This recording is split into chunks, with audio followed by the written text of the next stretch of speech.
التطبيق العملي كان لذيذ والتسلسل بتاعه كان بالنسبه لي كويس جدا. انا اسمي محمد حسين، انا ريتيل تريننج مانجر وكمان فريلانسر ترينر.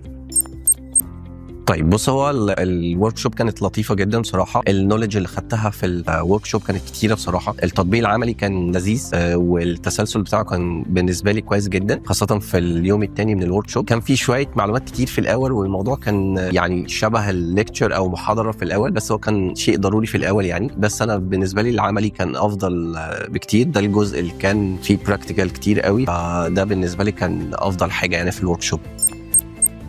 بص، يعني هو الاي اي دلوقتي تقريبا بقى متداخل في كل حاجه، موجود في كل المجالات يعني. هو اسيستنت تول مهمه جدا يعني، ودي اكتر حاجه انا بنصح بيها الناس ان هي تتعامل مع الاي اي كاداه مساعده، ما تكونش طبعا هي اللي بتكرر كل حاجه. العامل البشري مهم جدا في الحته دي. اقدر استخدم الاي اي واستفيد منه جدا ويساعدني ويوفر عليا مجهود ووقت كتير جدا، بس في الاخر انا اللي بقدر اخد الديسيشن واقرر والله الحاجات دي مناسبه لشغلي ولا لا، او هتساعدني ولا لا. الجزء الثاني هو الحاجات التكنيكال او الفنيه بقى بالنسبه للاي اي، ان هو يقدر يعمل لي ميشن جوه الشغل مثلا تكون بديله لحد مثلا او عنصر بشري، هتوفر عليا مجهود ووقت كبير جدا. ممكن تبقى الكوست بتاعته اقل شويه من ان انا هدفعها في عامل بشري اكتر شويه، بس اوفر اول هي مش هتلغي طبعا الشخص ده، او مش هتلغي الوظيفه دي، او مش الاي اي مش هيبقى بديل للبني ادم يعني. لا طبعا، هو زي ما هو هيوفر لي ميشن، يديني تاسك معينه او يعمل لي الحاجه دي، فالشخص التاني ده هيقدر يأدي في التاسك التانية او في بقية شغله بشكل كويس.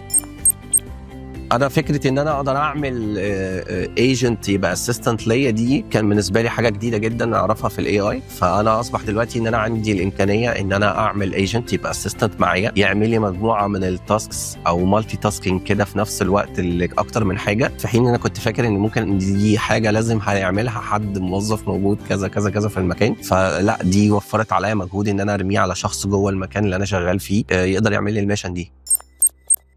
يعني عندي ادفايس مهمه جدا في القصه دي، انه نستخدم الاي اي يا جماعه كاسيستنت تول، حاجات بتساعدنا بس مش هي اللي بتقرر لنا في حياتنا او في البيزنس بتاعنا نعمل ايه بالظبط.